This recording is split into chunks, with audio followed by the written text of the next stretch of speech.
नांदेड लोकसभा पोटनिवडणुकीचे काँग्रेस पक्षाचे उमेदवार प्राध्यापक रवींद्र चव्हाण आणि काँग्रेस पक्षाचे विधानसभा दक्षिणचे उमेदवार मोहन अण्णा हंबर्डे यांच्या प्रचारार्थ खासदार इम्रान प्रतापगडी यांची प्रचंड जाहीर सभा. शेरोशायरीने बनला माहोल. पहा फक्त HRD न्यूज चॅनल.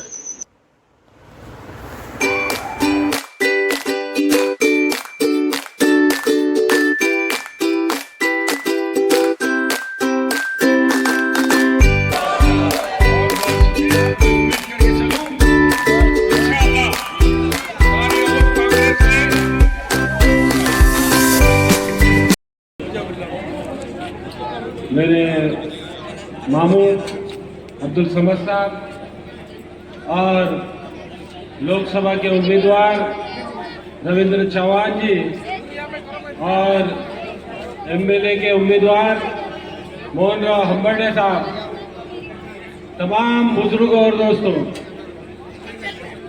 आज अपने सामने दो इलेक्शन है। एक लोकसभा का जिसको अपन ने चुनकर दिए थे वसुंधरा जी चौहान साहब को, चुनकर देने के बाद उनका इंतकाल हो गया। उसके बाद में रविंद्र चौहान साहब को टिकट दिया है और उन्होंने उम्मीदवार है उनके लड़के। मैं आप तमाम लोगों से अपील करने के लिए खड़ा हूं, लोकसभा में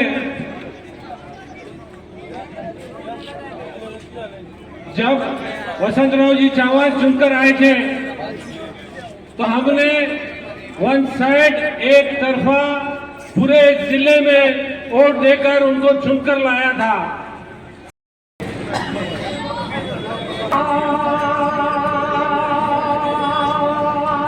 इस कहीं बूथ पर तो 100% वोटिंग हुई है, उसमें से कांग्रेस को 99% और बाकी पक्ष को 1% वोट मिला है।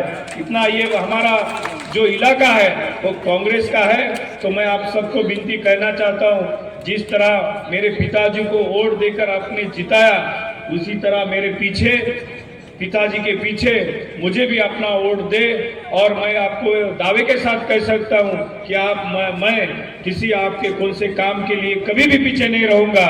और जो हमारे आने वाले लोकसभा रहने दो और हमारे मोहन अण्णा जी हंबर्डे रहने दो, हम दोनों को काम करने की फिर से संधि आप उपलब्ध करके दे।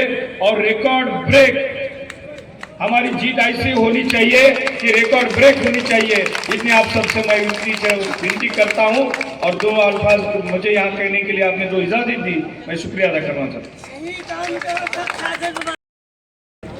तमाम नौजवान साथियों, बुजुर्गों और जहां जहां तक मेरी आवाज पहुंच रही है, मैं आया कि शायद ये वही जगह है। और आज एक बार फिर आपके बीच में हाजिर हूं। जो मीडिया के साथ ही कवर कर रहे हैं, मुझे गुजारिश है कि पीछे वालों को थोड़ा स्पेस देकर के कवर करें। आप पिछले काफी देर से, मेरा ख्याल है 2 घंटे से इस प्रोग्राम में बैठे हुए। मैं रावेर में था, उसके बाद फिर धर्माबाद में था, फिर यहाँ हाजिर हुआ हूं। फिर अगली सभा कुबा मस्जिद पे करूंगा, फिर चला जाऊंगा। तो मुझे बड़ा कश्मकश में होता हूं कि कहां से शुरू करूं, कहां से बात करूं, क्योंकि मुझे जब भी इस तरह के किसी जलसे में नांदेड़ आने का मौका मिलता है तो मुझे हमेशा से ये एहसास रहता है कि मैं किसी जलसे में नहीं आया हूं, बल्कि अपने घर बैठे हैं। इनसे कहां से बात शुरू करूं। आने वाली 20 तारीख को आपको न सिर्फ नांदेड़ के मुस्तकबिल का फैसला करना है, बल्कि महाराष्ट्र के मुस्तकबिल का भी फैसला करना है।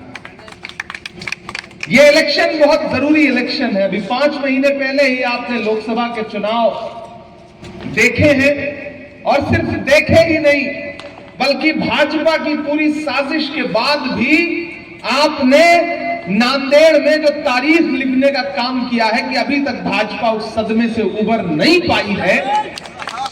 आपने वसंतराव चौहान साहब को जिता करके, बड़े वोटों के अंतर से जिता के पार्लियामेंट भेजा, लेकिन अफसोस बिछड़ा वही सजा से कि रुत ही बदल गई, एक शख्स सारे शहर को वीरान कर गया। वो चुनाव जीतने के बाद मुझे याद है दिल्ली में मेरी कोठी पे आए थे और जिस शिद्दत के साथ वो गले लगे थे, तो हमने फिर सोचा था कि ये लोकसभा में नांदेड़ के लिए आवाज उठाएंगे और मैं राज्यसभा में नांदेड़ के लिए आवाज उठाऊंगा। लेकिन अब खुदा ने उन्हें ऊपर बुला लिया। ऐसे में बाई इलेक्शन भी हो रहा है और आमदार का इलेक्शन भी हो रहा है। आपके अपने चहेते आमदार हम्बड़े साहब जब इस तरफ फंसे हुए थे, तो मैं जब भी इनको फोन करता था, वो चाहे रात के 12 बजे हो, रात के 2 बजे हो, मुझे एक चीज जो सबसे अच्छी लगी कि एक आमदार ऐसा है जो फोन उठाने के लिए पीए नहीं रखता, खुद फोन उठाता है। यकीनी तौर पर हम्बड़े साहब जिस तरह से खिदमत करते हैं आवाम की, वो काबिल तारीफ है। मैं इस बात के लिए मुबारकबाद देता हूं। अभी हम्बड़े साहब ने कहा इमरान साहब जब आते हैं हम जीतते हैं, लोकसभा में आए, कॉर्पोरेशन में आए, देगलूर में आए। हम्बड़े साहब इस बार मैं सिर्फ आमदार जिताने के लिए नहीं आया हूं, इस बार मैं महाराष्ट्र में महाविकास आघाड़ी की सरकार बनाने के लिए ढूंढा हूं। इस बार मकसद जरा सा बड़ा है, इस बार इरादे थोड़े बड़े हैं, क्योंकि जो ये इलेक्शन है 20 तारीख को, वो सिर्फ एक आमदार और एक खासदार चुनने का इलेक्शन नहीं है। 2 ताकतें हैं, एक तरफ महायुति खड़ी है और एक तरफ महाविकास आघाड़ी खड़ी है। उनके नारे क्या हैं? बटोगे तो कटोगे। उनके नारे क्या हैं? मंगलसूत्र छीन ले जाएंगे, भैंस खोल लेंगे, उल्टा लटका देंगे, जला देंगे, बुलडोजर से ढहा देंगे। और हमारे नारे क्या हैं? आइए नफरत के बाजार में मोहब्बत की दुकान खोलते हैं। उनकी गारंटी क्या है? उनकी गारंटी है कि अगर महायुति की सरकार बनेगी तो अंबानी और अडानी का कर्जा माफ होगा। लेकिन महाविकास आघाड़ी की गारंटी क्या है कि हमारी सरकार बनी तो किसानों का कर्जा माफ होगा। ये मेरे भाई, सियासत सिर्फ जज्बात का नाम नहीं है, सियासत सिर्फ दिल से किए गए फैसले का नाम नहीं है, सियासत समझदारी का नाम है। सियासत दिमाग से सोच समझ के किए जाने वाले फैसले का नाम है। मैं बड़ी ईमानदारी से कह रहा हूं, मुझे बताओ, क्या सिर्फ किसी एक समाज के ओर से कोई आमदार या खासदार बन सकता है? बहुत दिल पे हाथ रख के ये बात बताना। मैं 2017 में यहां आया था तो लोगों ने मुझसे कहा था कि इमरान साहब, हम कई दशक से कांग्रेस को वोट देते हैं, लेकिन हमारी नुमाइंदगी की बात आती है तो हमें टिकट नहीं मिलता। मुझे यह कहा गया था और मेरा खुदा गवाह है कि तब मैं सियासत में नहीं था। जब मैं 2019 में सियासत में आया, उसके बाद से मैंने अहद किया था कि आने वाले वक्त में जब भी असेंबली का इलेक्शन होगा, मैं जो सबसे बड़ी लड़ाई लड़ूंगा वो नांदेड़ में एक आपकी नुमाइंदगी दिलाने की लड़ाई लड़ूंगा। बनाइए, रविंद्र चौहान साहब को खासदार बनाइए, एक आमदार एक खासदार, साथ में एक राज्यसभा का खासदार फ्री। इससे अच्छा ऑफर तो कुछ हो नहीं सकता। अगर भाजपा वालों को लगता है कि उनके पास राज्यसभा के खासदार हैं, तो आपके पास भी राज्यसभा का खासदार है। तो मैं आपसे गुजारिश करता हूं कि इस लड़ाई में हम्बड़े साहब का साथ दीजिए। रविंद्र भाई हैं।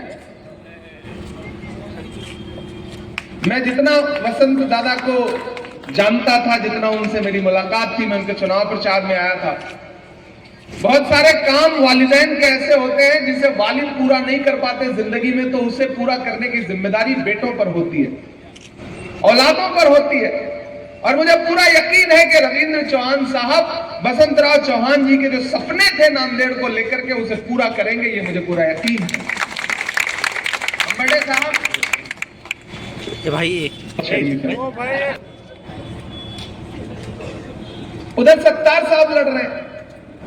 आप ये तो चाहते हो कि सत्तार साहब को हर समाज का, हर धर्म का, हर जात का वोट मिल जाए ताकि सत्तार साहब आमदार बन जाए। लेकिन जब हम्बर्डे की बात आएगी तो आप सोचोगे कि नहीं नहीं, सामने तो हमारे एक दो भाई भी चुनाव लड़ रहे हैं, तो मीठा मीठा गप कड़वा कड़वा थू तो नहीं चलेगा। अगर वहां आप चाहते हो कि वहां के सारे मतदाता ये सोच करके चुनाव में वोट दें कि जमहूरियत में न धर्म देखा जाता है, न मजहब देखा जाता है, न जात देखी जाती है, न अमीर देखा जाता है, न गरीब देखा जाता है, तो उसी रास्ते पे आपको भी तो चलना पड़ेगा ना। फिर नांदेड़ साउथ वालों, आपको भी यह समझना पड़ेगा कि यह लड़ाई सिर्फ आमदार चुनने की नहीं है, बल्कि महाराष्ट्र की सरकार बनाने की है। ऐसे में अगर महाविकास आघाड़ी का एक वोट का भी इधर उधर कहीं नुकसान करते हैं तो फायदा सीधे महायुति को होगा। वो जो महाभ्रष्ट सरकार है उसको फायदा होगा।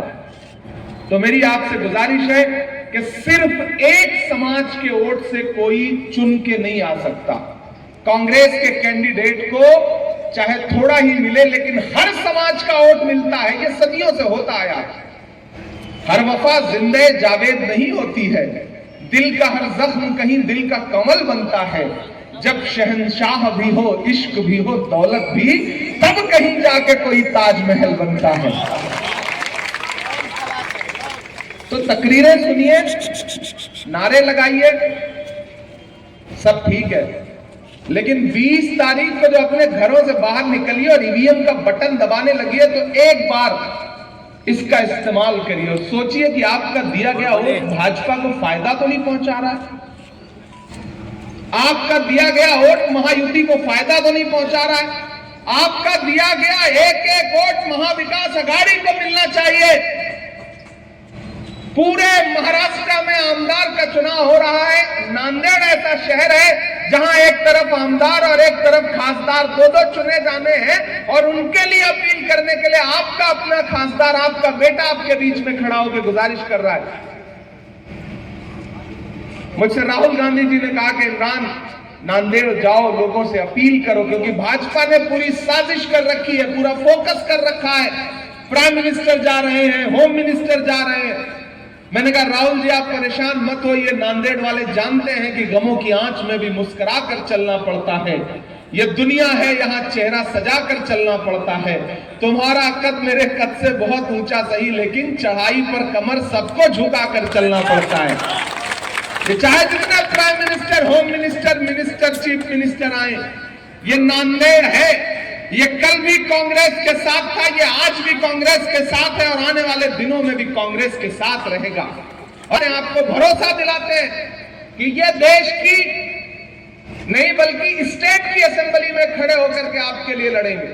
ये देश की लोकसभा में आपके लिए खड़े होकर लड़ेंगे, और मैं देश की राज्यसभा में आपके लिए खड़ा होकर लड़ूंगा।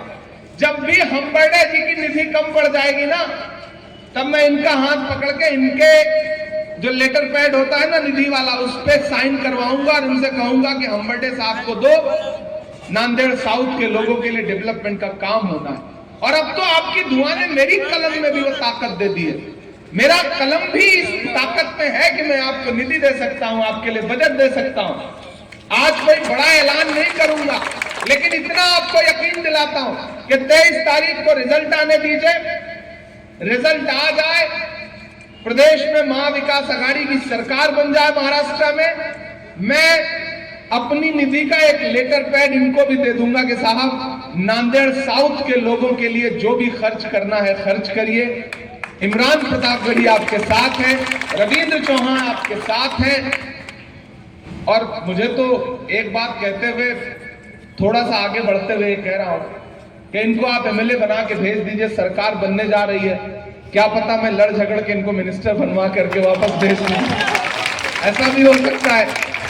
तो एक मजबूत आदमी जो आपकी खिदमत कर रहा है, खूब सोचिएगा, समझिएगा, आज रात में तन्हाई में बैठिएगा, खुद से मशवरा करिएगा, खुद से, उसके बाद सोचिएगा कि इमरान ने जो कही है बात, वो बात तो सही कही है कि ठीक है कोई 10,000 काट लेगा, कोई 5,000 काट लेगा, कोई 8,000 काट लेगा, इससे फायदा किसको होगा? महायुति को फायदा होगा। तो एक एक इस मुश्किल दौर में जब लड़ाई जमहूरियत को बचाने की, आईन को बचाने की है, तो फिर तो एक्सपेरिमेंट करने का टाइम नहीं है। हमें पता है बहुत बुलंद फजा में तेरी पतंग सही, मुझे पता है मगर डोर किसके हाथ में है। तो वो आप सबको भी पता है, इतने दिन में तो देख ही लिया आप सबने भी। तो फिर मांझे में उंगली फंसाने का क्या मतलब है? कोई मतलब नहीं। सच बता रहा हूं, सच बता रहा हूं, दिल से कह रहा हूं, खुदा को हाजिर नाजिर जान के कह रहा हूं, मुझे पता है मगर डोर किसके हाथ। देखना इनकलाब आएगा, हर सितम का जवाब आएगा। देखना इनकलाब आएगा, हर सितम का जवाब आएगा। अच्छे दिन का किए थे जो वादा, अच्छे दिन का किए थे जो वादा, उनका दिन भी खराब आएगा, उनका दिन भी खराब। नासिर कहाँ है? हाँ, नासिर साहब मुझे याद है, यही वो जगह थी। नासिर साहब के हाथों में साथ प्लास्टर था ना? हाँ, गले में प्लास्टर था। मैं आया था उस समय और मैंने कहा था कि जुल्म के खिलाफ एक आवाज उठाने की जरूरत है। सिमट के आया है, हर रवायत से हट के आया है। आंधियों को जरा खबर कर दो, तैयार है ना? आंधियों को जरा खबर कर दो, शेर वापस पलट के आया है, शेर वापस पलट के आया है। मैंने सोचा था कि मैं 17-16 तारीख में नांदेड़ आऊंगा, लेकिन पूरे महाराष्ट्र में थोड़ा पहले आ गया। अब मेरे आने की लाज रखिएगा, इतना वादा कर रहा हूं आपसे कि 23 को रिजल्ट आने दीजिए, महाविकास आघाड़ी की सरकार बनने दीजिए। आपके नांदेड़ साउथ के लिए हम तीनों लोगों ने कुछ डेवलपमेंट का, तालीम का कुछ अच्छा सा प्लान किया हुआ है। हमारे कलम में अब इंशाल्लाह ताकत भी है और आगे भी रहेगी। तो मैं आपको यकीन दिलाता हूं नांदेड़ साउथ वालों कि अपना एक एक वोट 20 तारीख को हाथ के पंजे के सामने वाले बटन पे दबाइए, हम्बर्डे साहब को जिताइए। अच्छा ये देखिए मतलब असली घर वापसी तो इसी को कही जाएगी ना। एक बार जोरदार ताली बजाइए साबिर साहब के लिए। देखिए मुझे खुशी है साबिर साहब कि जब आपका सच से सामना हुआ तो फिर आपको भी लगा कि नहीं, मतलब नांदेड़ पे जिस तरह भाजपा ने फोकस किया था, उस साजिश को नांदेड़ की आवाम ने, ना नांदेड़ की आवाम न बिकी, न झुकी, न डरी, लगातार खड़ी रही महाविकास आघाड़ी के साथ, कांग्रेस के साथ। तो मैं चाहता हूं कि एक बार मेरे साथ हाथ उठाइए, मुझे यकीन दिलाइए कि आप आने वाली 20 तारीख को मुझे मायूस नहीं करेंगे। इंशाल्लाह इन्हें जिता करके आप असेंबली में और पार्लियामेंट में पहुंचाइए। उसके बाद देखिएगा, कोड ऑफ कंडक्ट खत्म होने दीजिए, आचार संहिता खत्म होने दीजिए, हम नांदेड़ साउथ के लिए अलग से डेवलपमेंट के लिए कुछ न कुछ करेंगे, ये हम आपसे वादा करते हैं। आज विदा लेंगे क्योंकि वहां सत्तार भाई के लिए देगलूर नाका पे सभा है, मुझे वहां पहुंचना है। जो साथी वहां आ जाएं, जो शायरी यहां अधूरी रह गई वहां सुना दूंगा। बहुत शुक्रिया।